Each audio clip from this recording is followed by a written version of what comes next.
Okay, great. So this webinar is now being recorded.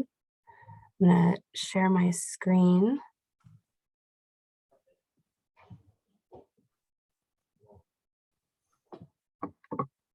Oops.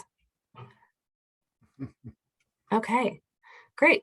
So welcome to our webinar this morning with Steve Conger, AIARE's Technical Director. So as our Technical Director, Steve works in collaboration with AIARE staff to provide technical leadership in our role as a curricular and training organization.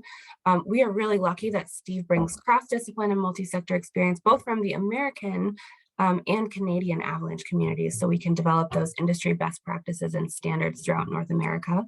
He earned his Master of Science on practical application of technology in a forecasting environment under Dave McClung at UBC.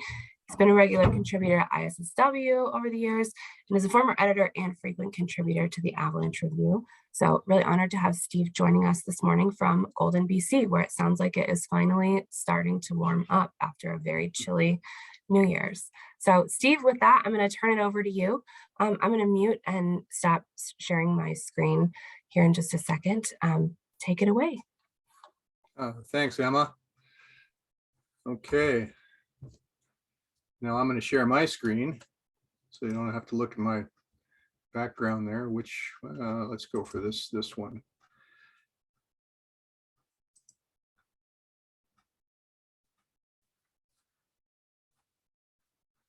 So this morning I want to talk about making the best of the situation. But before I start, it's just one of the things I do in all my lessons is I tell really, really bad jokes. And that seems to loosen up students, especially when they're concerned that it's an assessment process. So does anybody out there know how you tell when a joke becomes a dad joke? It's apparent.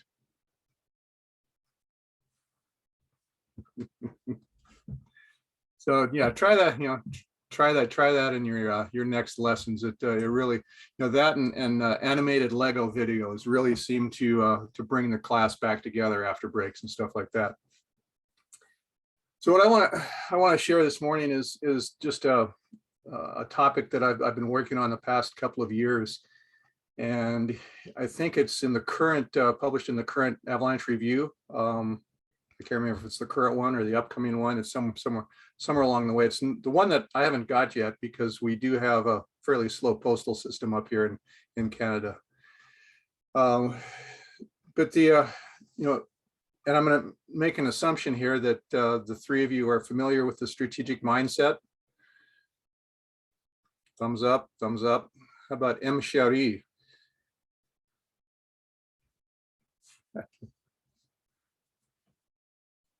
All right. Well, then so I won't go into any background on the strategic mindset, but where this came from. Let's see if so the two topics that I want to talk about here are the Avalanche education as an Avalanche operation, and some train selection tools for Avalanche education.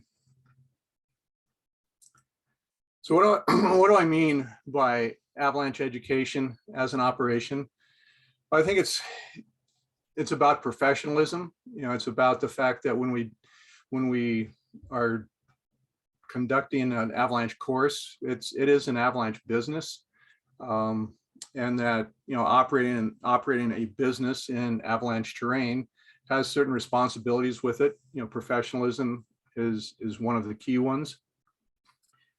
Up here in Canada, one of the things that happens is if you actually have a workplace where an avalanche hazard is present, there are regulations that require you to operate as an avalanche operation and have what's called an avalanche safety plan.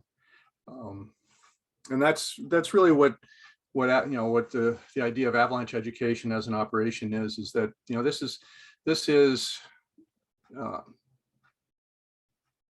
operating in avalanche terrain, and as such, we should be following some best practices in professionalism. And part of that is essentially how we go about setting up, setting up the operation. This graphic comes out of the technical aspects document that describes, kind of the umbrella of how avalanche risk management is structured in North America. The two sides, planning and operations, and it's through the planning process that, it's essentially, it's in the US, it's historically been called the snow safety plan. That's what ski areas operate under. That's describes the one of the original avalanche safety plans. How to write an avalanche safety plan was one of the earliest topics of the National Avalanche School, back in the 70s. So it's under the avalanche safety plan or snow safety plan. It essentially describes, the hazard, the avalanche hazard that an operation has, and how they deal with it. And a couple of the key things in it that I'm going to talk about, here are scope and situation. Those are two key points to this topic. And as part of the planning and creating your snow safety plan, you describe the context, which includes both of those. And a couple of key things in scope are the operational size and complexity, the objectives, and what risk criteria you are using to run your operation. This is a better way to think of that as the operational risk band is how we describe it and how it's described in the Avalanche handbook. So, delving into those a little more in detail, what do I mean by operational size and complexity? Well, when you're describing your operation, you think about just how big of a geographical area it covers and what's the severity of the terrain within that, what are the operational logistics and complexities, essentially how straightforward is it, versus if you say operated in, had a program where you operated in a number of geographic locations. That's a much larger operational size and complexity. So your safety plan should, your snow safety plan should identify what your geographical context is and what your operational size and complexity, because this kind of cascades down in each one of the steps. Another is to start defining what the objectives are of the organization. And I have a couple of perspectives here. One objective could be adventure. I think it's a good way to sum up a lot of what we do when we're out recreating in the winter is we're seeking adventure. When we're on an avalanche course, I think the primary objective is learning. And I'm going to contrast these two a little farther along in this discussion. So moving on into the other part of the context is, well, what do you use in your organization as a risk criteria? How do you describe the tolerable and acceptable risk operationally for your operation?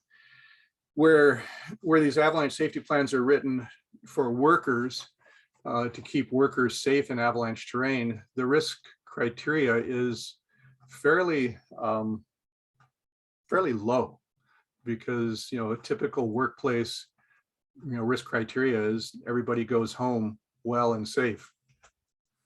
And the risk criteria essentially describes where are your margins, where what is acceptable risk, and where it describes where your tolerable risk is. So here's a theoretical operational risk band for an avalanche education program.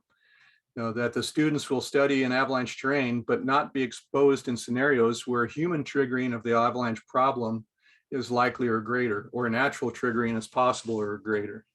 So those words come pretty much straight out of the hazard scale or the North American danger scale, and essentially places anything at a slope scale. If at the slope scale it's considerable danger or higher, or hazard rating of 3 or higher, that's pretty much outside this operational risk band.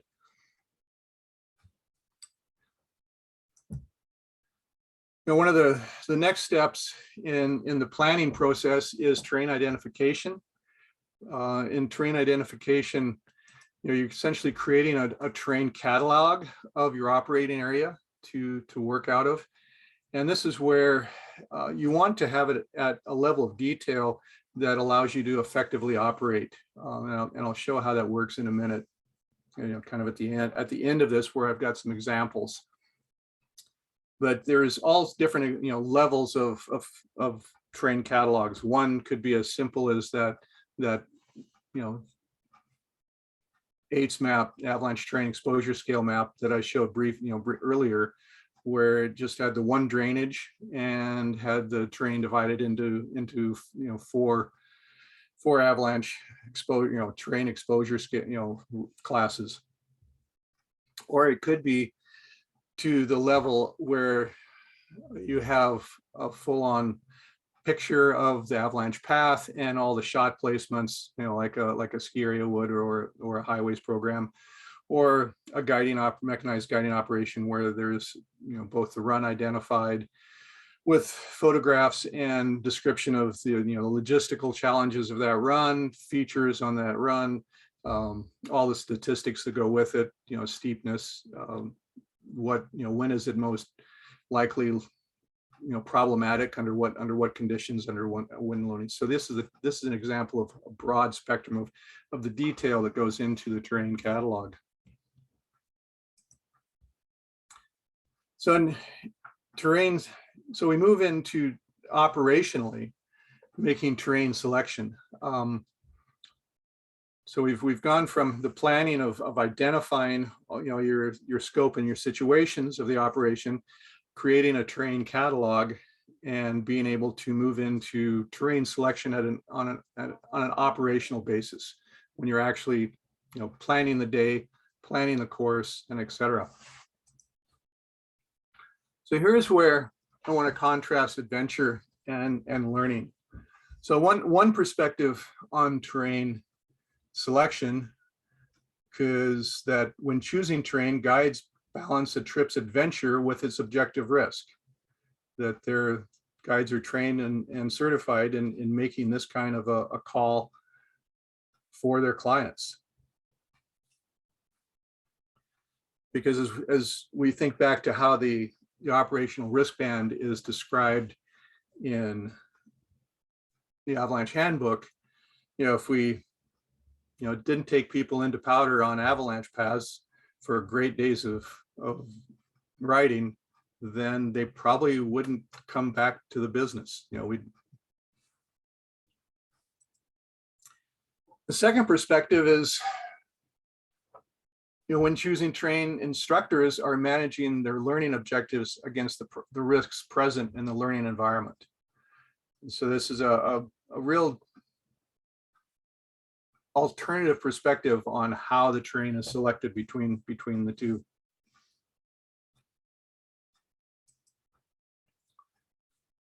So if we look at what the situation is in the context, situation is just the term that is used and defined in the technical aspects document of the circumstances where the element at risk, which are students and instructors, intersects with the avalanche hazard.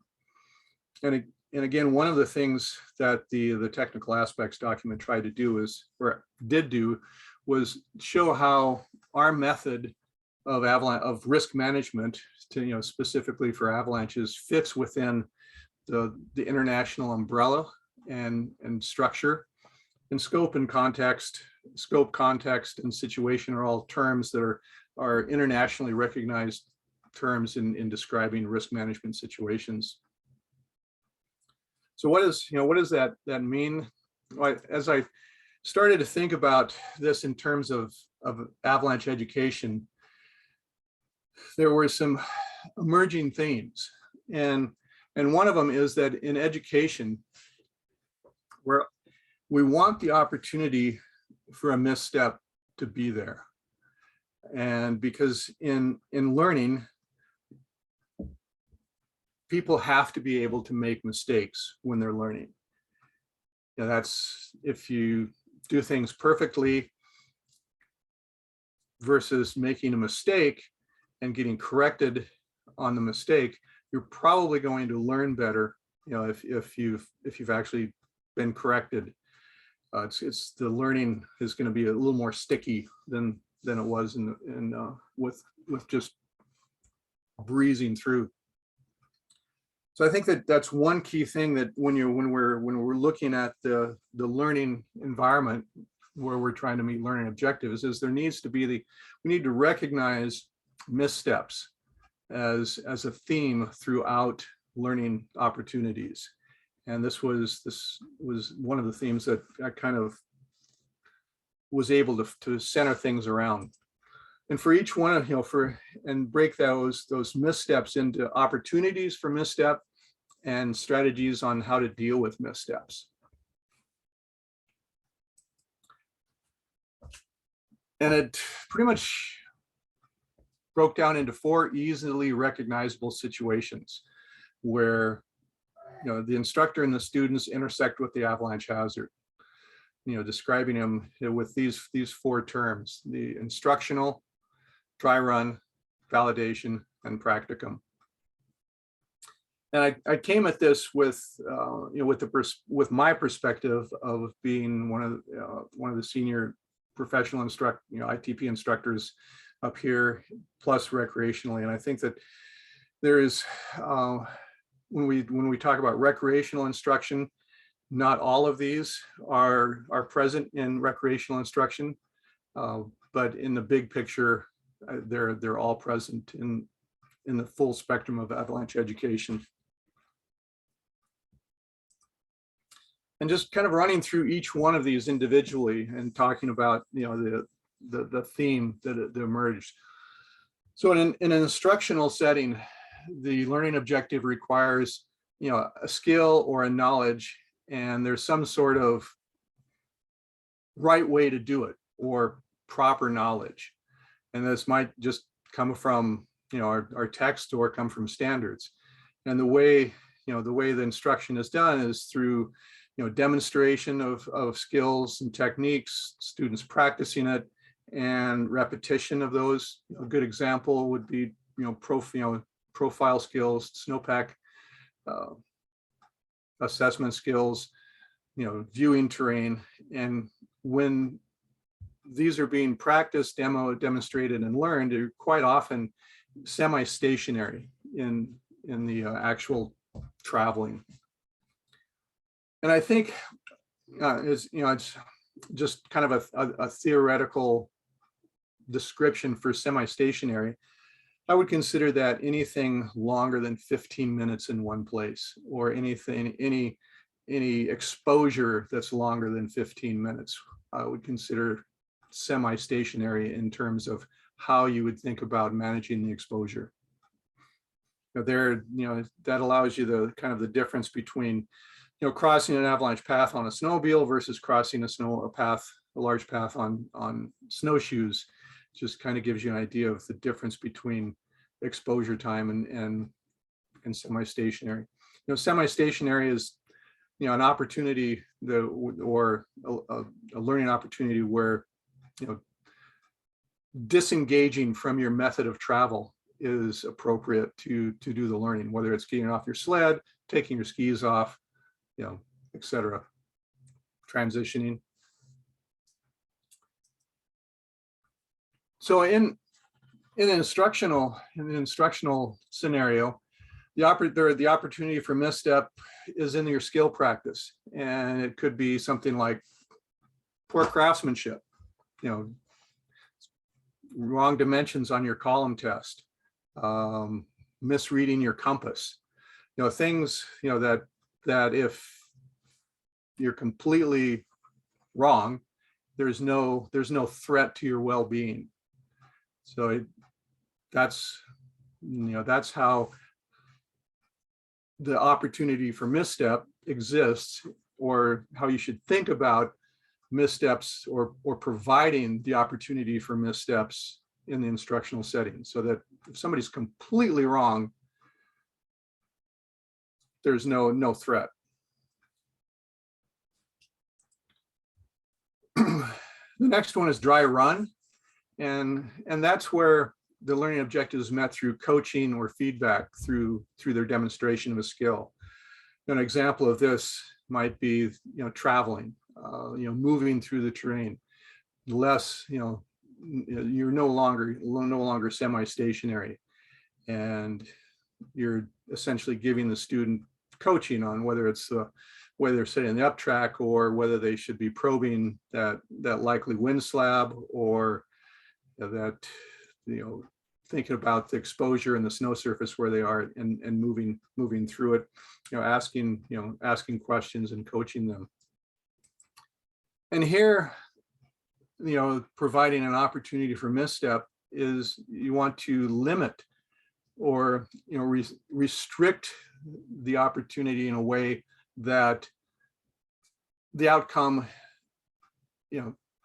might be like the picture here, but it's not a full threat of life or limb. And the best way to do this is through really robust terrain margins, so that you don't have to be thinking as an instructor about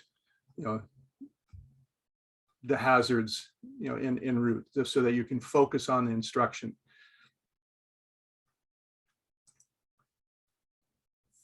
The third one is validation, and this comes into play in certification courses, such as the Pro 1, Pro 2, and that's where that actual skill or knowledge is confirmed, and that's done through just monitoring the student or the candidate through a simulated scenario. A good example is a final profile exam. I mean, that's a simulated scenario where they're expected to do a profile to perfect, to not perfect, but to industry standards, or to select a route through terrain that's appropriate. And here there's the potential for a real or simulated opportunity for misstep, but again, you want to be selecting your location so that it's easy for the instructor to step in, to recognize the situation and draw the margin, pull the reins in if needed, or always have not closed doors behind you as you travel. Always have a route behind you. And the last one is practicum, and practicum is used in a lot of ways. There are some educational definitions of practicum related to schools. But here, I define practicum as a mentored opportunity to practice these in a real world environment. And that means that the student is essentially applying the skills they've learned, but they've got direct interaction, direct supervision, with an adequately qualified mentor that ensures that really helps them operate in this world and practice their skills. And here there's the exact same opportunity for misstep and the same consequences as real life. That the only difference is the margin is created by the skilled mentor in the situation.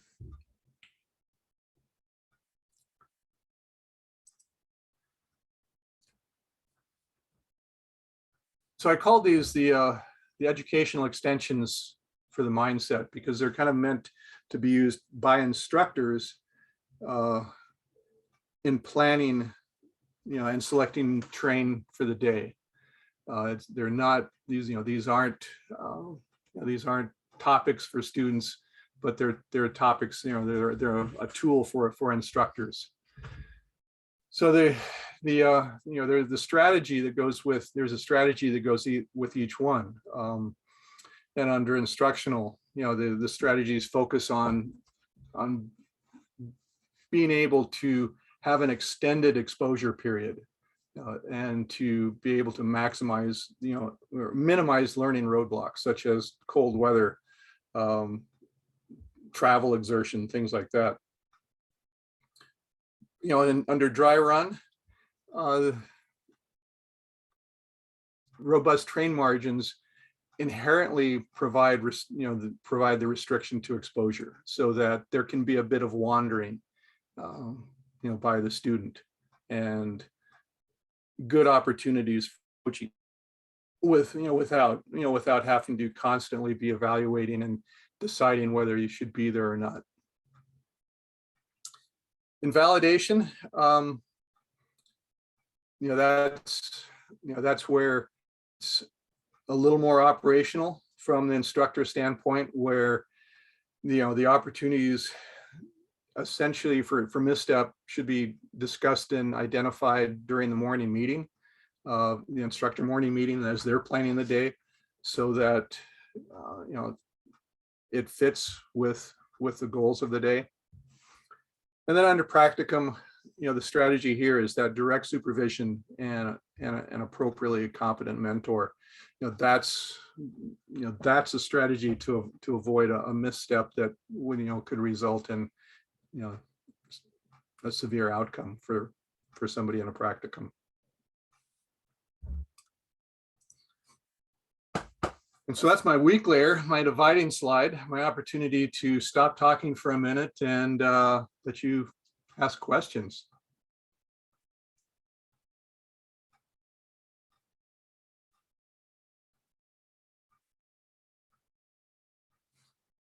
Or have some more coffee.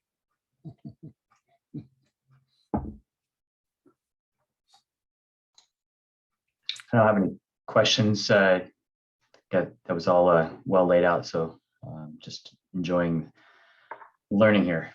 Okay, thanks, Todd. So I want to now talk a little bit about how this, some user experience.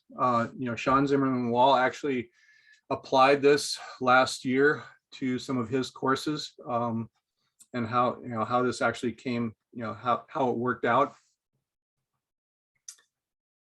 So, this was a Rec 1, an Area 1 course in February. That essentially the bottom line was hazard has increased to high due to wind loading in upper and mid elevations, persistent weak layer, and large avalanches.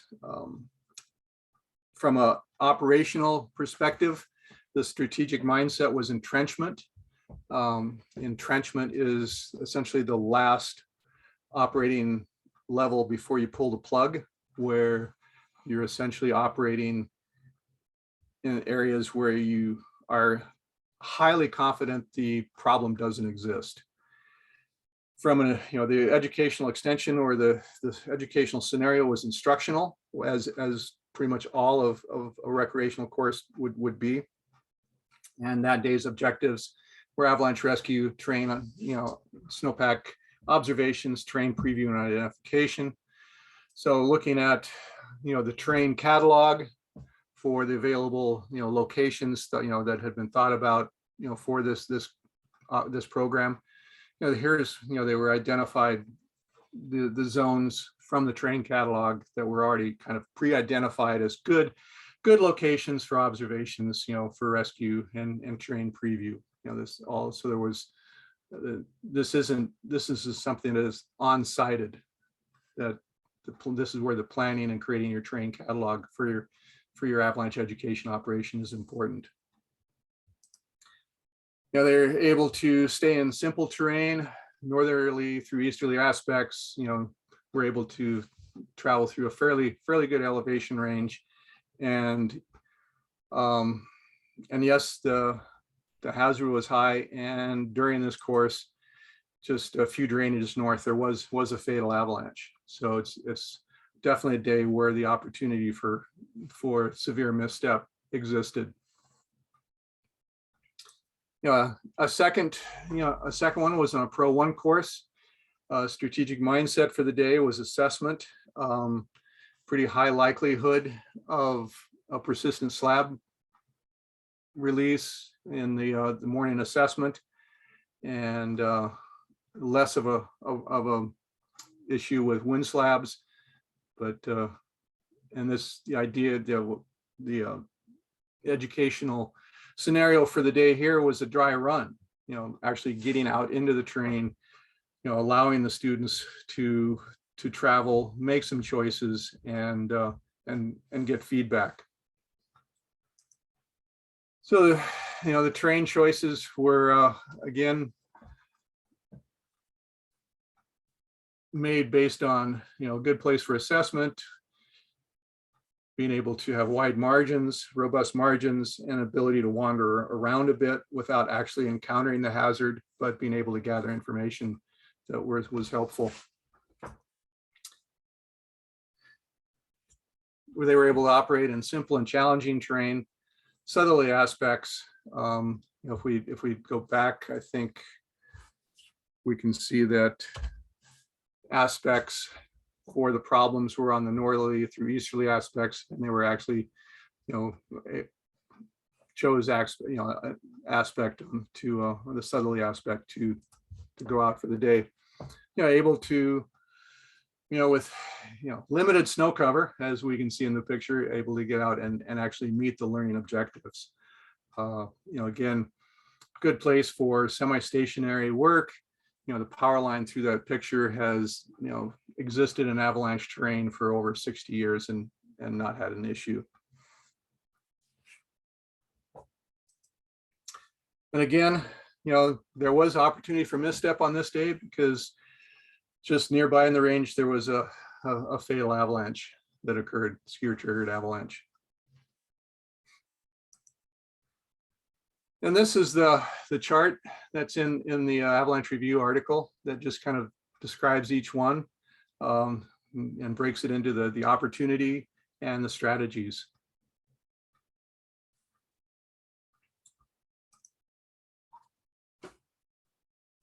So summarizing, just want people to think about avalanche education is an avalanche operation.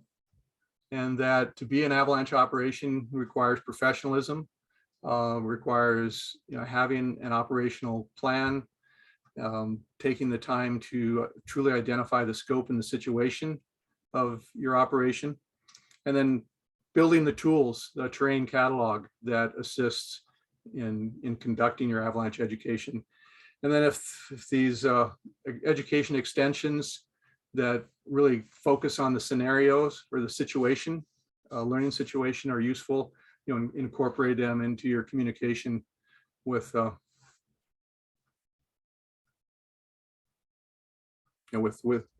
instructor team. Because instructors they're entrusted with the responsibility to present and model knowledge, decision, also not only model knowledge, but decisions and behavior that serves the best interest of students. It's not something that you want to be taking students into terrain beyond what you would expect them to be able to manage based on the course you're teaching them, is a good way to describe it. And that wraps it up.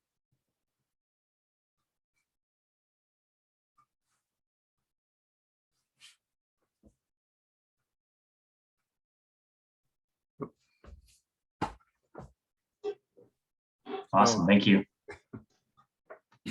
Yeah, thanks, Steve. That was awesome and really useful and practical, and and at least from where I'm sitting, it seems like it's just continuing to build on what we've been doing in the past and clarifying and seems awesome. Seems like it's super useful and practical for us. So thank you. Thanks, Richard. Yeah. Yeah, the I mindset like extension. I'm sorry. The mindset extension. I think I'm going to try to use that in our operations and see if we can use that as you say, it's an extension, and see how that kind of changes our operations to match. Thanks, and sorry for stepping on you there. Oh, no worries. Yeah, no, I like that. The outline, it really helped give some illustrations to each of those concepts. And yeah, I also really like the mindset, educational mindset extension. It does help guide you even a little bit further in terms of your terrain selection, but also it's just a nice short, way to concisely, state, what's our main objective for the day. That's good. But yeah, thanks for those examples. That was helpful. And that was what one of Roger's original ideas behind the strategic mindset is that it aligns our desires with the outcome that is appropriate. But then it also in sharing your mindset, determining your own mindset in a meeting and sharing your mindset requires instructors to be transparent and honest in the desires and also be able to be on the same page and recognizing that the classic one, trying to show somebody how to thread the needle, is something up there in a practicum, not in an instructional setting. Yeah, and Steve, I would hope that with all this, people are not just looking kind of forward looking with this information, but also like in the moment and in the rearview mirror, I find it super, super helpful to, when we're having discussions about our mindset, or when we make a decision about where in the 8 scale we're going to be traveling, and we communicate that, then we can go in the field and hold up to it, right? We can say, hey, we said we were going to be in simple terrain, and this is no longer simple terrain. It's an easy box to check. Mm-hmm. And I think that using this, the educational extension could help us a lot, in the field, and in debrief too, right? Like we said we were going to go, we had an instructional objective, but here we were kind of validating what, mm-hmm. And I think really clarifying those things can help us do better in the moment and in our debriefs, so that we do better in the future. So I like it a lot. One of the along that line, one of the real differences in the strategic mindset, that it's a subtlety, and I see assessment used a lot, mm-hmm. And and there's some argument that we're always in assessment, and maybe exploratory is a better term, but here's stepping out cautiously. I think a lot of the time when we say we're in assessment, we're actually in the lower end of stepping out, where we're cautiously gathering information to open terrain based on exploring, where assessment mindset, strategic mindset, you're in my interpretation, you're essentially the route, your down route under assessment is back down your up track.